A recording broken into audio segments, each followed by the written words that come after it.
go for it. Perfect. I think now is as good a time as any to go ahead and get started. First and foremost, welcome to everyone to today's webinar.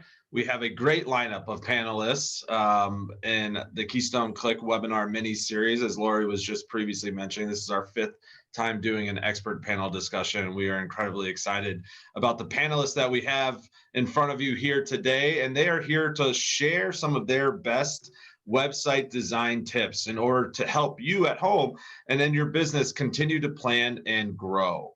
I am Will Jurgensen, the Director of Client Experience at Keystone Click, and also your facilitator for today's panel discussion. A little bit about today's format. So we're actually going to start with some introductions on our panelists in front of you today. I have a couple of questions for each panelist individually, and then sticking with our format from previous webinar mini series, each panelist is actually going to ask another panelist a question. We have a final question for all 4 of our experts to answer at the end, and then we will, of course, open it up to Q&A. So throughout today's conversation, if at any point in time you either came to our webinar today with a question or you hear one of our experts say something that you want them to continue to dive deeper into, please, our chat section is open. You can submit your questions at any point in time. I will be sure to remind our attendees here of that throughout today's conversation as well. So without further ado, let's meet our expert panel. Lead-off hitter here is Jeff Venn. Jeff founded Create Studios, a web design and digital marketing agency in 2005. Today, a full team of forward-thinking, intelligent millennials, and not often you have the word intelligent followed by millennials. Jeff, appreciate that from you, who run the show. His team specializes in helping local businesses get more leads through search engine optimization, web design, and paid ads. Outside of agency life, Jeff loves to mentor millennial entrepreneurs and enjoys living footsteps away from the beach in Jacksonville, Florida. That must be nice. Jeff, thanks so much for being here. Glad to be here. Up next, Michael Bird. Michael is CEO of Spindustry. Spindustry focuses on large websites, particularly e-commerce sites, along with digital marketing and strategy. Spindustry also provides SharePoint and Office 365 consulting. Michael has been an analyst and executive role with Spindustry for 25 years. He graduated from the University of Colorado and has since moved to Iowa shortly thereafter, where he lives today with his family. Michael, thanks for joining. Oh, thanks for having us. Up next, Kara Bao. Kara is an art director and lead designer of custom website builds at Willow Marketing in Indianapolis, Indiana. Kara is a thoughtful designer and believes a successful project is one that meets the user needs, pleases the client, and produces results. Kara also specializes in branding, illustration, print design, and really anything she touches with her magic wand. Kara, how are you? I'm good. Thank you guys for having me. Happy to be here. Awesome, awesome. And last but not least, our fearless leader here at Keystone Click, Lori Hybe. Lori is a podcast host, speaker, educator, and founder of Keystone Click, which is a strategic digital marketing agency. Through strategic, actionable moves, she has worked with Fortune 500 companies to micro business owners to achieve their marketing goals online. Lori carries her energy and drive to empower and educate fellow lifelong learners. Lori, how are you? I'm excited to be here. Boom. Perfect. Awesome. Well, I tell you what, the energy is high. The excitement is good. Our panelists are ready to go. So with that, we shall get started. Jeff, I'm going to start with you. What are, in your opinion, the top 3 mistakes that people make in website design? For sure. Thanks, Will. So you could look at this as the top 3 things you should do or the top 3 things that people just ignore. And we've been doing websites since 2005. I literally started with my computer science degree in 2000. So I've seen a lot of website builds. So these especially apply to like more local businesses, but also national as well. And the first thing is this, getting the imagery and photography right. So a lot of times, like you get a website template and you just get these terrible stock photos in there, or even as we do, we'll do custom beautiful designs, but then sometimes the customers don't have good photos. So the imagery honestly just transforms the experience on the site. So two things to do there. One is it pays to have a photographer come on site and say you're taking like bio photos, right, for the About Us page, like this is the leadership team or the team. You know, don't do like the real estate headshot, like get one at your desk, get a photographer to be creative. We did this giant construction company in Jacksonville. So they stood in front of some of their equipment. They had their caps for their company on. It just really captured their feel, because like a picture is worth 1,000 words. So forget all the content on your site. So original imagery is super powerful. I'll give you one last example, because this is a giant construction company. Think of Target's going in, or there's a interstate interchange. They do the groundwork for that. So they literally do everything under the dirt. How can you make that sexy? Well, we went out, shot in good light, got drones of the interchanges, right? Because those look pretty cool from the air. We got the giant like thing that scoops out the dirt in slow motion with the dirt pouring out. So they're a really well-known company. Instead of just doing stock photos or just having crappy photos of a construction site, right, of a strip mall going up, we were really able to like capture their brand. So anything you can do to get beyond just like your headshot like this, or the big hero image that's usually on the homepage, is a good thing to do. And then lastly, you can find good stock photos. You just need to, if you can't get the photos, work with a team who does it. So that's number one. Lori, how much time do I have, or Will, I should ask? You're good. You're fine, Jeff. I'll be sure to let you know if you're running, Okay, perfect. running a little long, but so far so good. So imagery is everything. So we've designed beautiful custom sites, and we tend not to put bad imagery in there, but I've seen custom sites with bad imagery and it just looks as bad as a template. And then a template can really pop with the right photos. Second thing is this.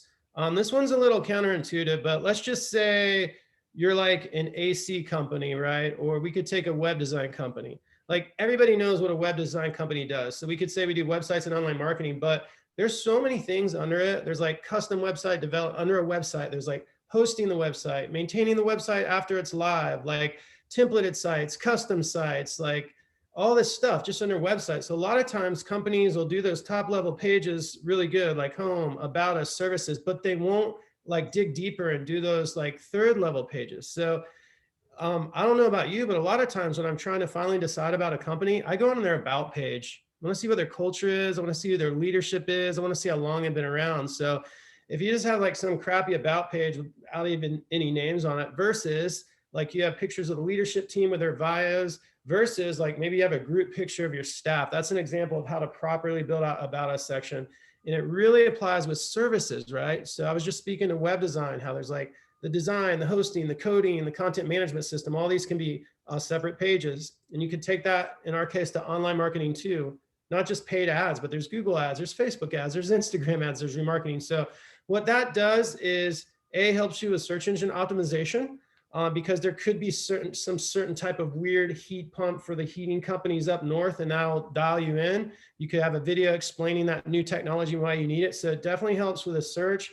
But two, all things being equal, a lot of web design companies look the same, right? You go to their site, they do fabulous design, excellent customer service, but I might have a specific problem in mind. Like I want an integration with a CRM, or I might want like a site that's optimized for Google search. And if I have those detailed pages there, like when I'm going to look, the customers will find those. So that's for ranking in search engines, but two, to set yourself apart from the competition, because web design is a broad category. Someone might have a very specific need that we can talk to on those inside pages. And the last one is this. This is my favorite one.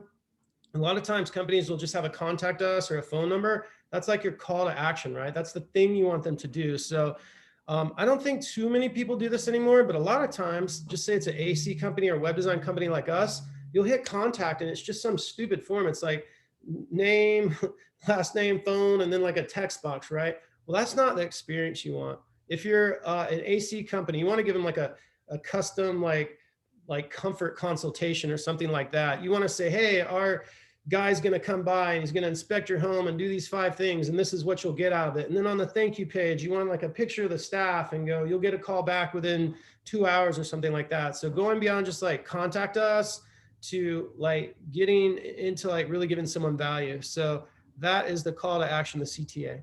So to wrap it up, definitely use original images or very curated images, which you'd need a designer or an agency to find most likely. 2, do detailed content, even if you build it out over time. Maybe phase 1 of your site doesn't have it, but you constantly add new content every quarter.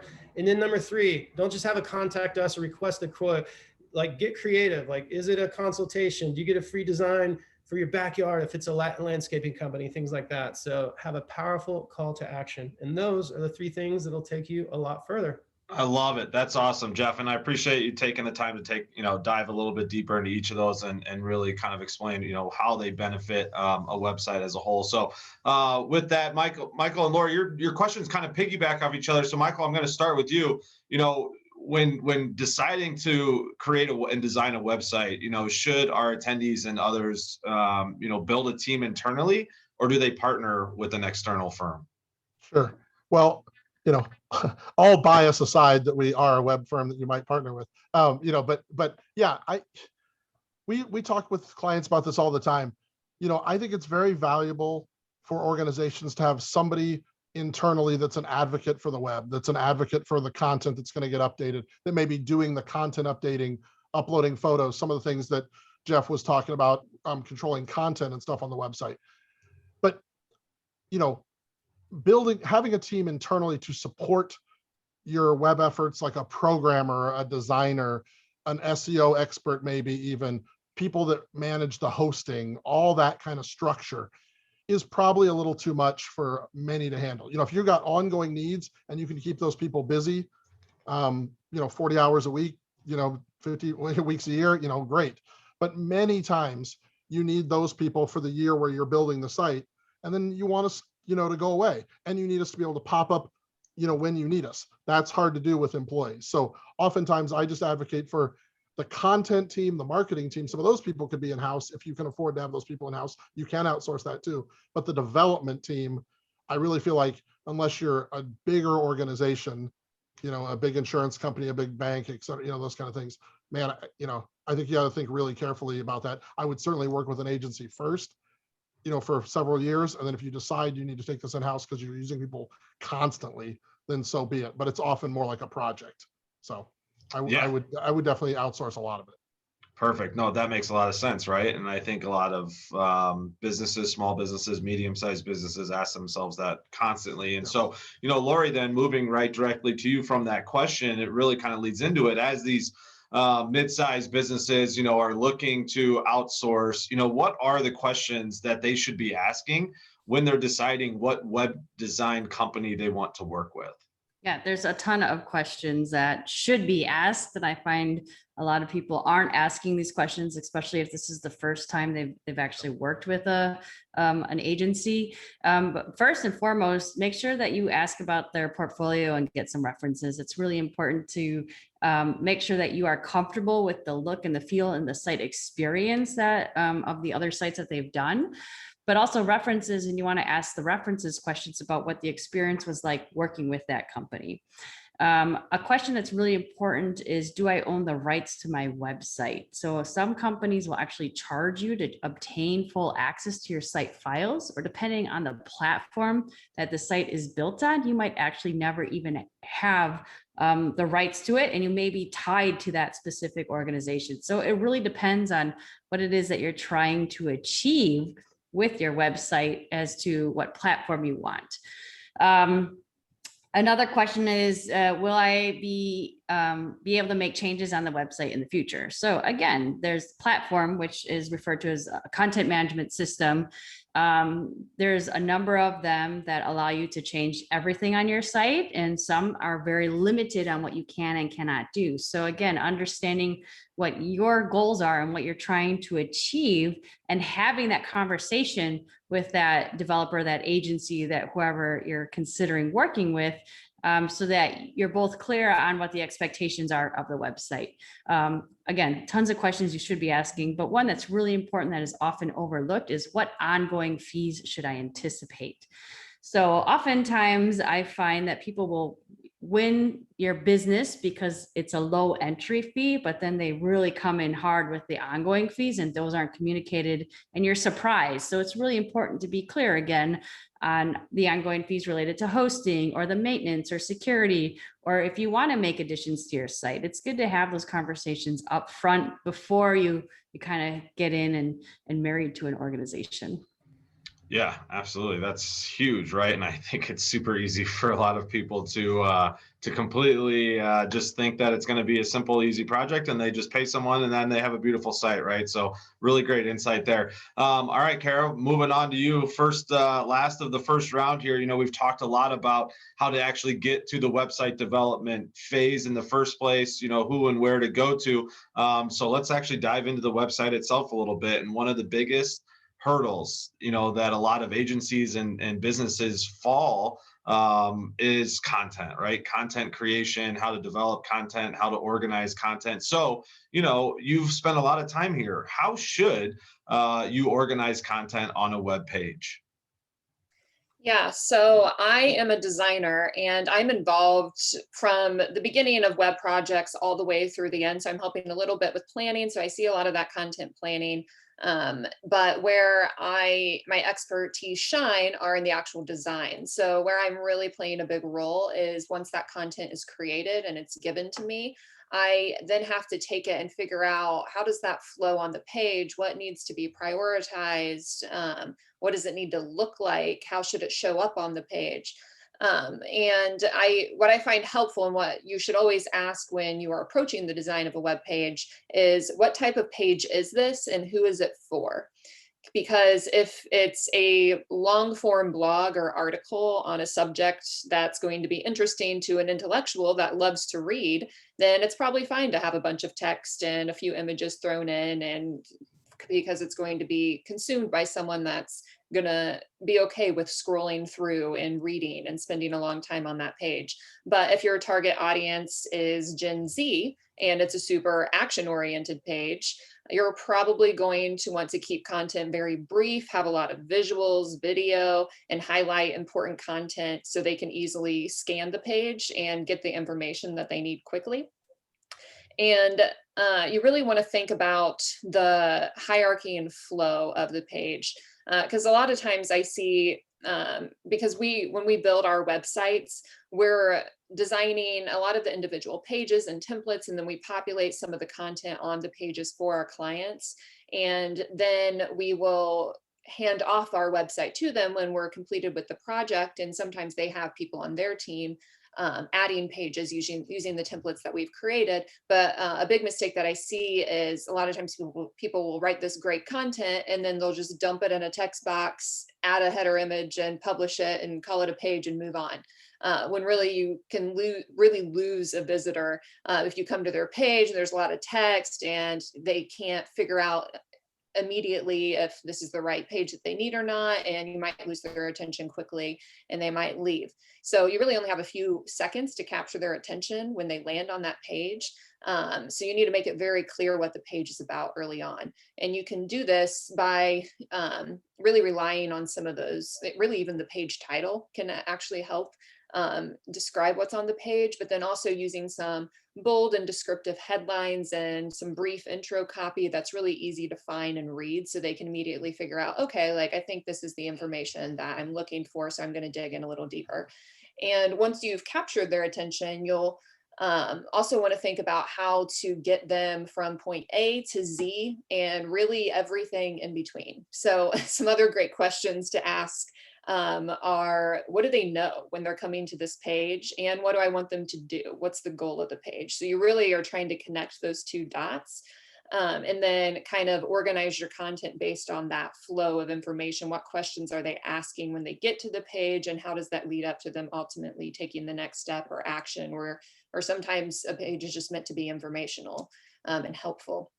But you also need to keep in mind that not everyone is going to be at the same point in their journey when they're coming to the page. So for example, an event page, somebody may have visited it for the first time and kind of read through the information, but aren't totally sure if they want to attend that event or not.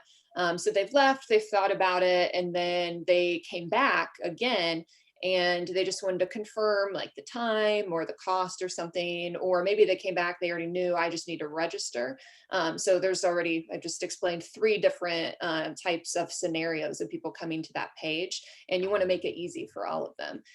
So that could, for example, that page, you could have maybe some of those very basic details up high on the page so someone can see those reminders. And then also including that register link at the top of the page as well. So that way everyone can take an action or easily find what they're looking for.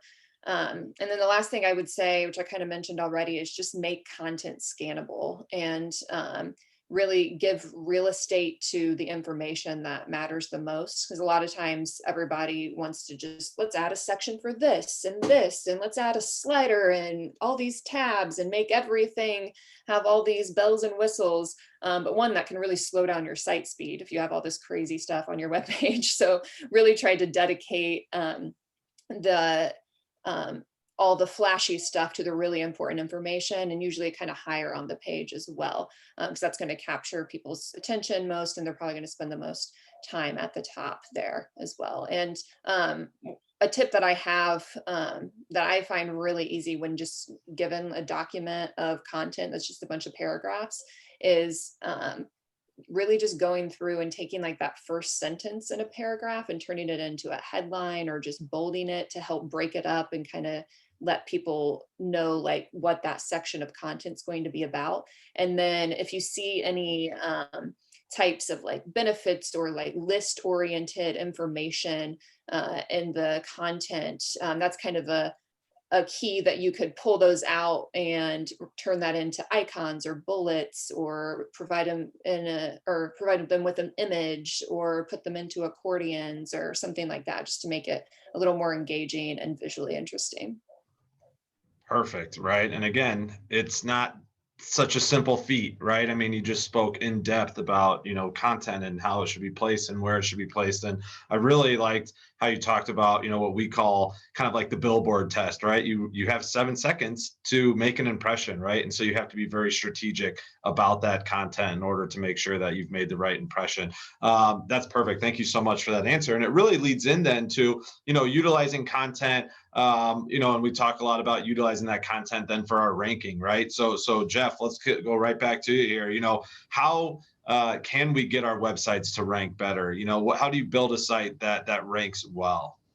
Sure. I'm going to speak more to a local business that serves a geography, but Google wants to serve out the most usable sites, right? So let's just say there's 5 listings, just for example, 5 websites Google can serve up on the homepage. They want to serve up the site that's like most useful for like a braces or orthodontist company. We work with a big one in Atlanta, Georgia. But part of that usability is exactly what Kara said.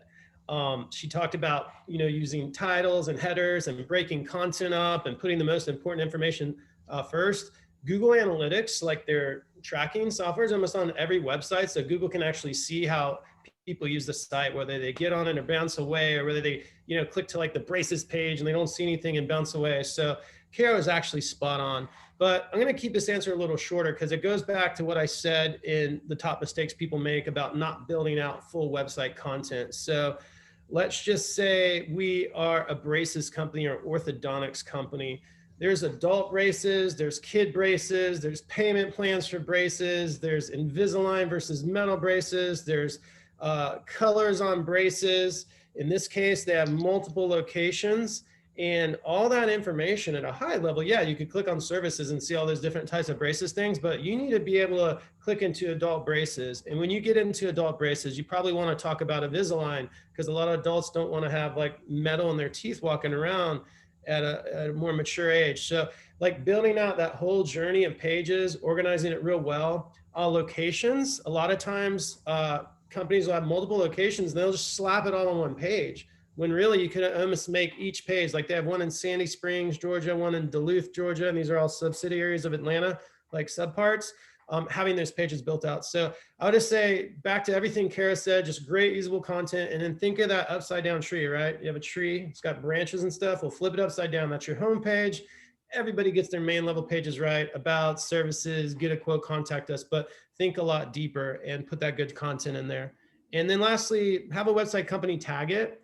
And the tagging is simply this: if you Google like braces, Atlanta, Georgia, like those results come back on Google, and those are almost like a little ad, right? And that's the tagging. That's like the title tag and the description tag. So that's kind of behind the scenes, and it should reflect what's on the page. But that's really important too, because those, you know, when someone searches braces Atlanta, they're going to see the choices first before they even go to your site. So if a web developer is being sloppy or a web company is just throwing content in, they're not really going to pay attention to the tagging, and Google will just pull whatever's at the top of the page, versus when it's done intentionally and you know you have 80 words or whatever in the title and like whatever below it, you can make it like your own little ad. So once again, build out that upside down tree, do it in detail, separate all the sections, make it good, make it flow like Kara said. And then lastly, have that web design company like search engine optimize it and tag it. Yeah, absolutely. It's huge, right? It's so much more than just building the actual site. I really like that visual. That's great. Thank you, Jeff. You know, Michael, I'm going to circle back to you. And this is actually something you spoke a little bit to in your first answer, which I thought was interesting, right? And it's kind of like finding advocates inside of our businesses, inside of our companies that can kind of really help lead that charge. So, you know, from your perspective, who should be leading the charge for web development in our organizations? Sure. Well, you know, it's been interesting. We've been doing this for 25 years and it's really changed a lot over that time period, right? Like when we all started doing this years ago, this was you know, typically the IT leader was who was in charge of it, because it you know, there were acronyms, you know, so the IT guy was in charge. So in today's environment, certainly this ought to be a marketing function or a C-level function leading the charge, you know, because first of all, and in a big organization, you might have a marketing director, you might have even an e-commerce director or an e-business director if it's a really large organization. But if it's not that big, you certainly want to get the C-suite involved, because what's going to happen if you're really looking into building a website, it's going to reveal a lot of problems that the organization has struggled with over years in identifying themselves, getting their messaging out. Unless they've got all that stuff figured out, when they go to start putting the website together, they're going to start arguing over, well, yeah, we talk about that all the time. Are we really a products company, or are we a service company, or are we a whatever? And if you're dealing with, you know, underlings, you know, they're not going to have the answers to those questions, and you're going to end up building a site that doesn't really meet any strategic goals. If the company's got great, all that stuff figured out, they have their branding guide, they have their strategy guide all figured out, then maybe you could be dealing with some lower level folks as leading the charge, just getting it done. But oftentimes that first meeting about the website turns into really a meeting about messaging and the company and strategy and goals. So you've got to have some C-suite people there. A lot of family-owned businesses, it's going to be the president, you know, or the vice president or something. But if there's nobody that can spell marketing in the room or is the boss, you're probably in the wrong room. How about that? So yeah, I mean, it's just make sure it's not I understand involving their tech people as well, because especially if they're going to host it or they're going to want to connect to back-end systems or other stuff, but leading the charge, definitely C-suite, probably marketing or owner, depending on the size of the business. Yeah, perfect. Absolutely. And you know what we see a lot of times too is that you have salespeople out in the field and they're embarrassed at times to send people back right to their website and stuff. So, you know, getting those opinions, but as you alluded to, you know, making sure that the right people are in the room. Yeah, that should never happen. You know, your website should certainly be who your organization wants to be in 5 years, not Right. who you were 5 years ago. And Love it's that. so cheap relatively to fix that image on the web versus fixing your physical building or updating your whole fleet of vehicles. Like, man, the website should never be an embarrassment. That's a mistake. That's awesome, Michael. No, what a great line. I love that. Perfect. Okay. So as we continue to look into the future, right, that's a great little segue. And it seems like almost every year, you know, new rules and regulations are coming out, and we want to make sure that we're living up to the standards of our users. So Kara, let's move right back to you. You know, I mean, what steps do you take to ensure that the design of your website is built to accessibility standards? Yeah, so there are a lot of guidelines and standards out there. It can actually be pretty overwhelming and just difficult to keep up with as well. But when it comes to website accessibility and my role as a designer, there are a few practices that I have as a part of my process to ensure that our websites are meeting those standards. And one big thing is color contrast. So there has to be a certain level of contrast between text and backgrounds, and even backgrounds, text, and links, to ensure that people with visual impairments can consume the content on the page and use it. And in order to do this, I use a color contrast checker tool. It's from webaim.org. And I know there's a few other ones out there. I've talked to a few other designers that have used some different ones, but this is my go-to. And as I'm designing, I enter in the color codes of the text and the background and the link and run it through that to see if it's ADA compliant or not. And if it's not, there are some sliders on there where you can change the actual tone of the color to make sure that it is compliant, and it gives you a color combination that works.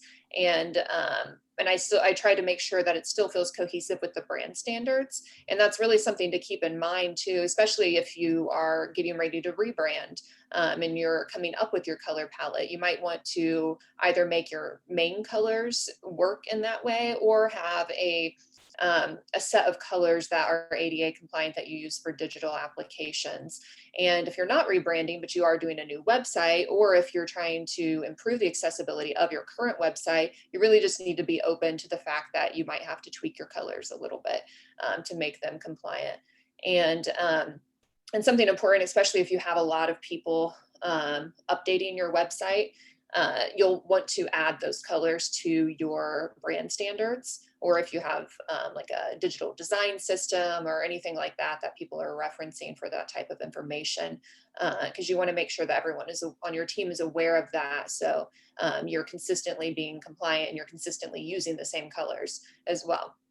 And then another practice that I have is trying to keep all text out of images. So a lot of times people want these super visual infographics or something that they really want, like almost something that would be seen on a print design on their website, which you can't always completely replicate something like that unless you put it in an image. But the issue with having text and images is for individuals that are blind, they actually use screen readers to read the information on the page. And then if that text is embedded in the image, it can't be read. And it's also a lot of times not very mobile responsive if you have a bunch of text inside of an image either. So you really need to have that text live, like next to the image, or just create that design through code to where the text is being layered on top of something else. Or another option as well is, which you should be doing this with all of your images, when you add them, you can add alt text to them, and you can use that to describe what the actual image is, because a screen reader will read that alt text since the individual can't actually see the photo. So it'll describe that this image is showing this, and then move on to that content around that.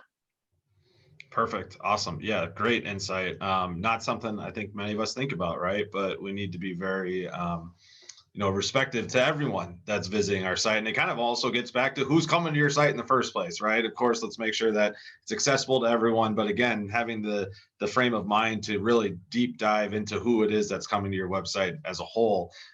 That's a great reminder. Thank you. All right, Lori, let's finish out round 2 here with you. We get the question often.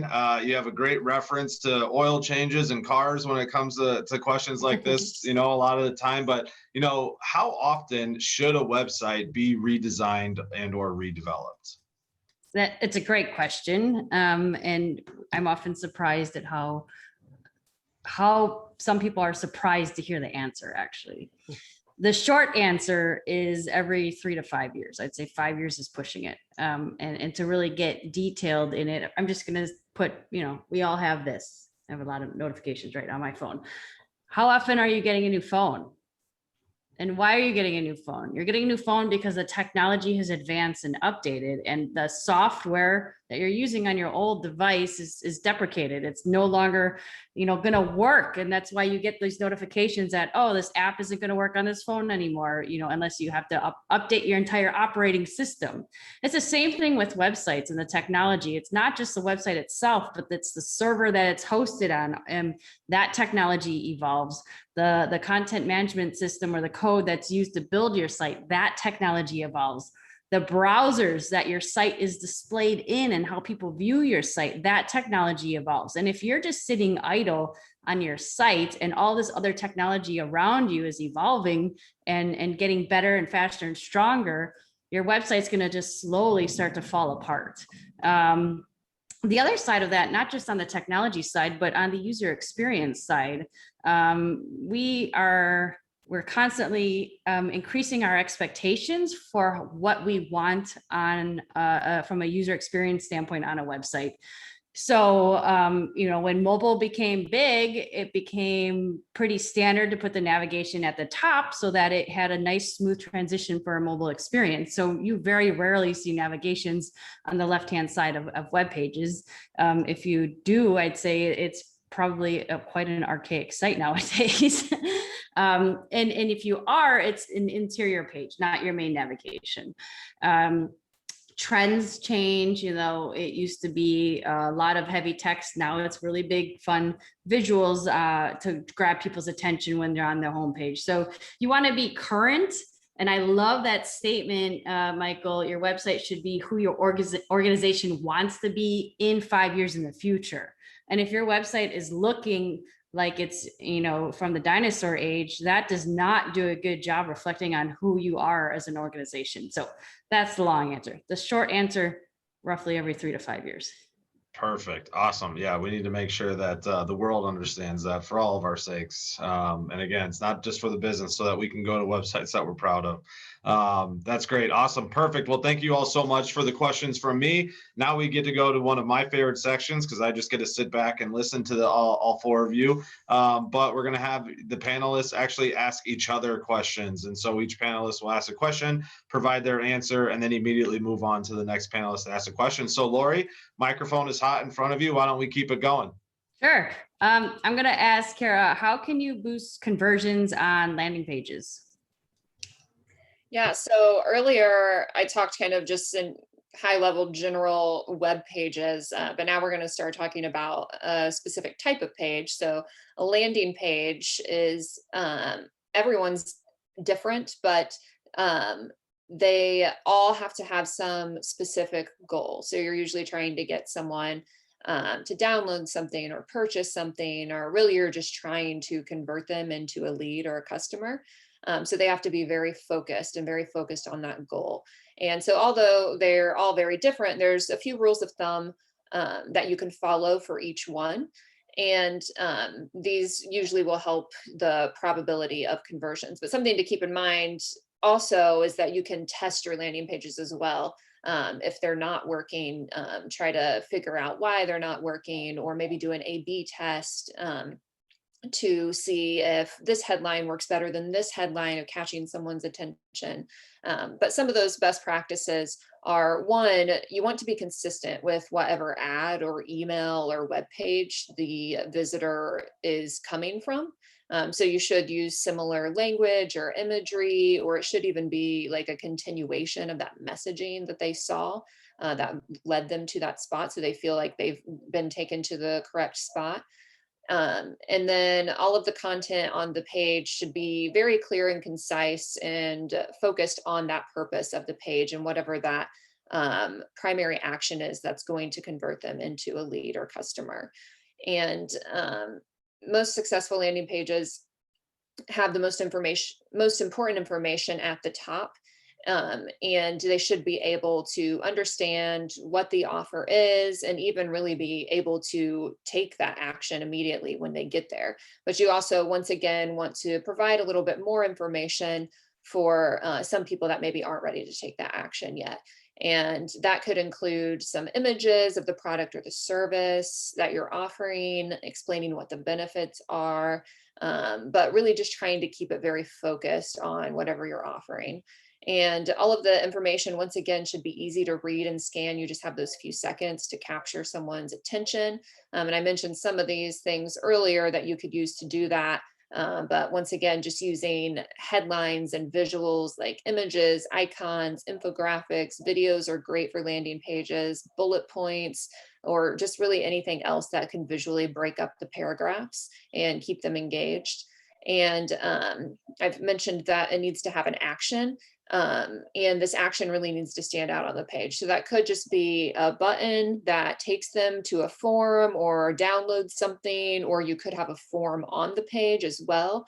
But if you do have a button on there, the language on that button should be very action oriented. So words like download or get it now or sign up today. And it should be descriptive of what's going to happen when they click that as well. And then you'll also want to make sure, especially nowadays, to include testimonials or reviews of real people. Don't make them up, because people won't trust you, but real people. And if you can get their headshot or their real name or the organization that they work for, or their occupation, or if you can even do a video testimonial, as real as you can make the testimonial, the better, because people want to know that you are trustworthy before really like giving you any of their information or their money. And finally, you want to remove all distractions. This one's always a little bizarre to me still, and I've been doing this for a handful of years, but landing pages shouldn't even have a navigation on them. You should strip all of it away. You shouldn't have any links on the page other than the links to take the action. So no external links, not even links to internal pages of your website. I mean, it's okay sometimes we'll make like the logo link to your main website in case someone has never visited your website before and you want to give them easy access to go there and like understand who you are a little bit more, or putting a link to your main website in the footer. Or sometimes we'll even, if the main call to action is a really big ask and somebody might not be at that part of the funnel yet, maybe offer them some additional next steps that they could take that are a little softer. So versus give me your money, your other option could be sign up for our email newsletter, like if you're not ready to do that yet. So you can get like updates and maybe come back later once you've gotten a little more familiar with us, and then you're ready to take that action. And then it looks like I'm up next to ask Michael, when starting with e-commerce, what part do our organizations underestimate from a resource perspective?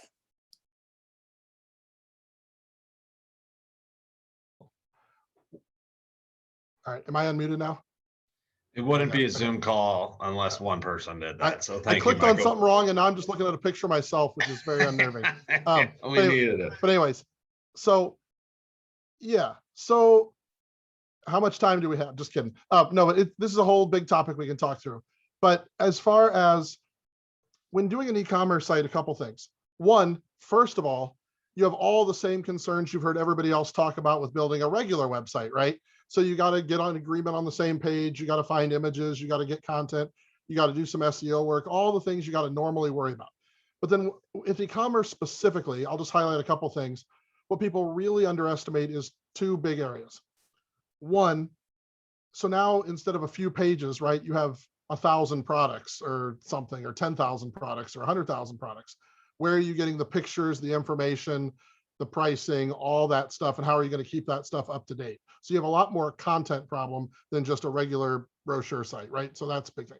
The other thing is, this is like open, depending on if you've sold stuff before, or if you've only sold to businesses and now you're going to consumer, or you've never sold online at all.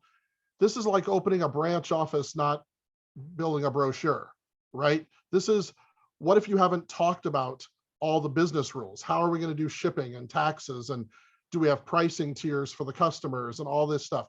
So again, so much, what they underestimate is it's more like opening a branch office or starting a new division or something. There's all these things to think about, these business practices. Now, if you've done all this stuff offline and you're really just lifting those business processes online, it's better. There's still some things that are just unique to online that you have to think through.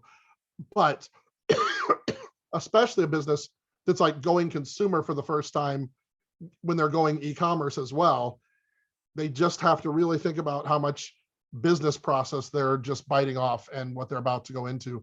So that's all. There's a lot. I'd love to talk for an hour about that, but that's the biggest thing, is just all the business process they have to think through, and all the content, like everybody has described, for one page in a website.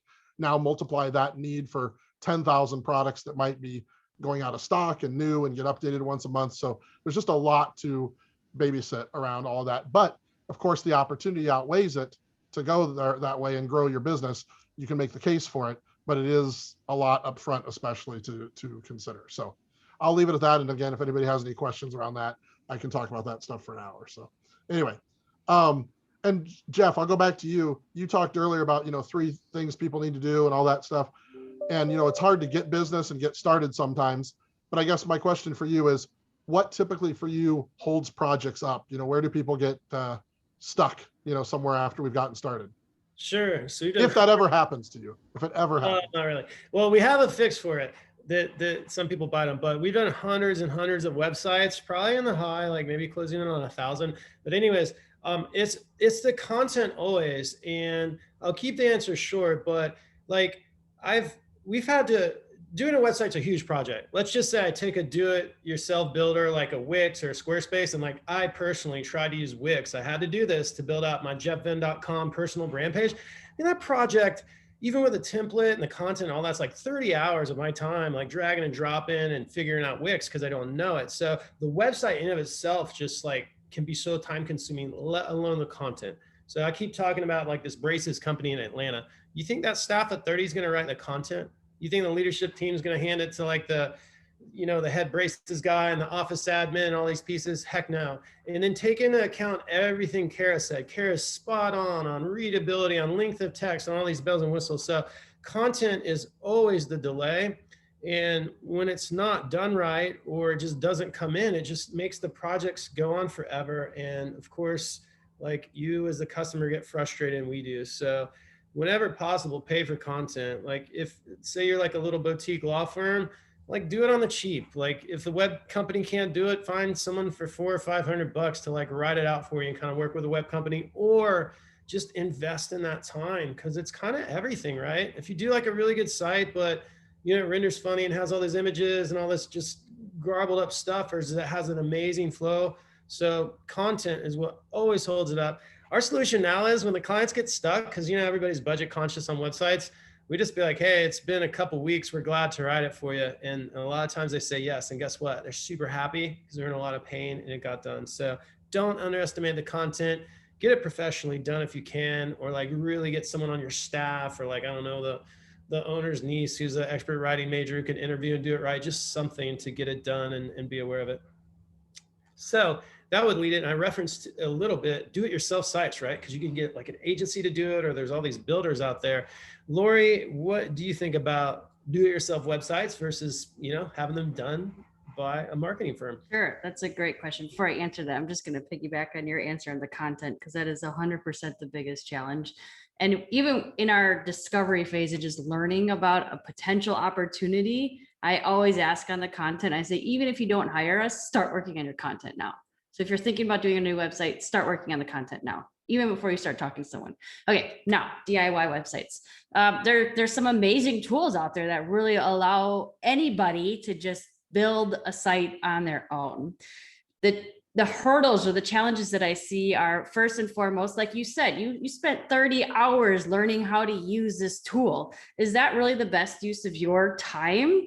If you're an attorney or whatever your expertise is, focus on that instead of trying to learn something once, that you're maybe going to use once. And in all honesty, the next time you probably go to make a new website, that tool is going to change completely. So you're going to have to relearn it over again. The second argument that I would have is a number of DIY websites I see that are out there. The biggest thing they're lacking is any sort of strategy. Today, we talked about, navigation. We talked about how your page should be set up, the content, the flow, how to make sure it converts, how to make sure it's showing up properly in the search engines. All of that requires strategy. So when I see someone that put a ton of time into trying to learn how to do their own website, kudos to them for that. But at the end of the day, it's not going to serve its purpose. It's not going to help them achieve their goals because there is no strategy put into it. All they did was invest their time in learning a tool. So they're great if you understand the strategy behind how to build a website. Awesome. Perfect. Thank you all very much for that round robin. Now is an excellent time for me to remind the four of you to please put some contact information in the chat, if you would. Email address, phone number, LinkedIn profile, whatever it is that our attendees may be able to utilize to get in touch with you if they'd like to continue the conversation. I also want to remind the attendees, if any of you have a question, please submit it. We won't have much time for questions, but if there's something top of mind that you want to put into the chat or into the Q&A, please, by all means, now would be an excellent time to do that. I have one last question for all four of you. We're talking about websites. We're talking about, do it yourself. Jeff mentioned Wix. That is a content management system, a CMS. So for, each of you, if you want to just take a brief moment to talk about what CMS you prefer and why, that would be great. And we're just going to bring it right back around the horn. So Lori, why don't you kick us off? Oh, there's so many good ones, but right now I'm really, really enjoying WordPress. Actually, when you find the right builder, there's so much that you can do from a flexibility standpoint on both designing and developing it to serve its purpose, but then handing over the keys to the platform to the client, so that from a marketing perspective, they're able to fulfill the tasks and responsibilities that they want to do. So I'd say right now, WordPress is my favorite. Perfect. Awesome. Jeff, up to you. Yeah, so I have a computer science major and a minor in graphic design, and it doesn't matter. I mean, it's debatable. There's security issues, this, that, and other, but it really depends on the organization. At the end of the day, like the website's going to render in Safari browser, or Chrome, or Internet Explorer. So I agree with Lori, whatever like the client's business needs are. For a lot of our clients, it comes down to like WordPress.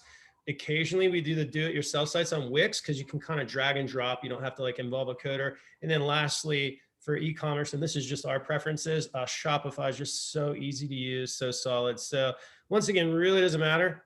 Depends on who the audience is, but I don't know the stat now, but like 60+% of all the websites, and a lot of these are just junk sites, like not good sites out on the web or WordPress. So for like your average small business or something like that, WordPress is still kicking. You just got to get good hosting so it doesn't get hacked, but plenty of good WordPress hosting out there. Perfect. Awesome. Michael. Yeah, we're about 30 people, and we've always just worked in Microsoft technology. So we developed a custom CMS we use that allows people to do the updating like Lori was describing. And I agree that WordPress and other solutions like that are right for the right kind of organization. But my thing is we always just decided to specialize in really one technology. So again, that we're utilizing all our resources really well. We know what to do. We know all the security things like Jeff mentioned around that technology. And yeah, we turn business away sometimes because of that. We also feel like we never put ourselves in a corner where we don't know what we're doing. So we can't know everything. So that's our choice, is we've chosen to know Microsoft technology backwards and forwards, and that's what we use. But I think like everybody has said, as long as you use some kind of common platform that you're not going to, struggle to find a new developer for if you get upset with the one you have, that I wouldn't use something that's super niche like that. I'd use one of the platforms or a technology that's very common, so that you can always find somebody to help you. Awesome. Perfect. And finish us out here, Kara. Yeah, I'm a big WordPress fan as well, mostly because that's what we use for probably like 99% of our websites. And as a designer, it's super easy to update. And I work closely with our developers to kind of determine what can be flexible and what can't be from the admin, and they can custom build the admin to allow for some things like choosing a colored background or something like that, or selecting the number of columns that you want to have, and then what content modules you want to put in those columns, and making sure that they adjust to those columns. So I'm having those conversations with our developers as we're planning and designing the website. And sometimes it gets to the point, if we're helping populate content for our clients, that they'll build the template, and then I can just easily go in there and actually design the pages using the admin that they built without knowing any code at all. So I'm definitely a big WordPress fan. Awesome. Awesome. I love it. Well, I tell you what, I didn't see any specific questions. Of course, I have a couple of my own, but I think we are going to actually call it a day right there. This has been just an excellent experience for everyone. Thank you so much to all of our attendees today. All future and past webinars can be accessed at keystoneclick.com/webinars. You can also go to keystoneclick.com/resources to find resources and offers made by each of our panelists. I'm going to do one more last around the horn, just last thoughts to close this out. We'll go back in that same order. Kara, any last words for today? I just want to thank you guys for listening to me talk for a while about design. And if you have any further design questions or even accessibility questions, Will is always happy to help with that. I put our website in the chat. So I'm definitely not the 100% expert on our team. That's why we have a team. There's people that specialize in other things like the development, the content strategy and SEO and all of that. So we really have a full team that can help you. Awesome. Thank you so much. Michael. Yeah, I just think, building a website's a big deal. Make sure you find somebody you like and is knowledgeable to work with, whether that's internal or external as a team. Like I think Lori said way at the start, or maybe it was Kara, I can't remember, look at people's portfolio, see what work they've done, let that speak louder than, brochure talk. And recognize that web development is hard, and find a partner that's going to help you through all. You've heard lots of things today that everybody's expert, just in this panel, everybody's experts on different stuff.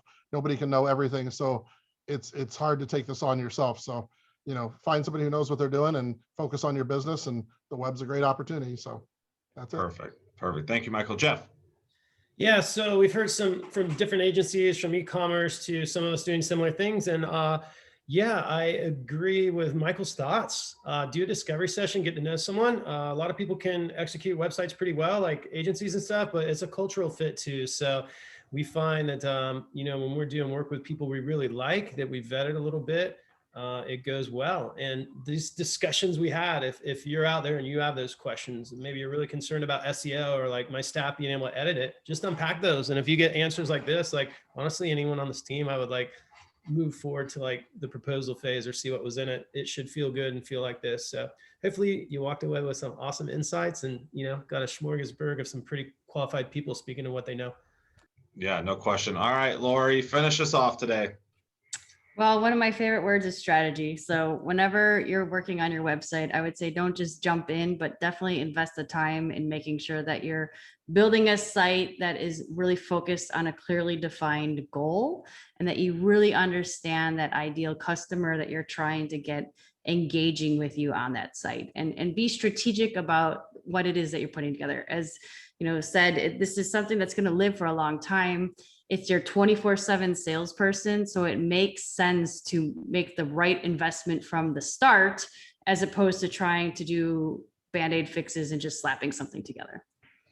Perfect. Awesome. A lot of head shaking today, a lot of agreement. That's usually a good thing. Panelists, thank you so much for your time. Attendees, thank you as well. We all hope that you're going home with some value. We really appreciate you joining us today on our Keystone Click webinar mini series, and we look forward to seeing everyone again soon. Have a great day. See ya. Bye-bye.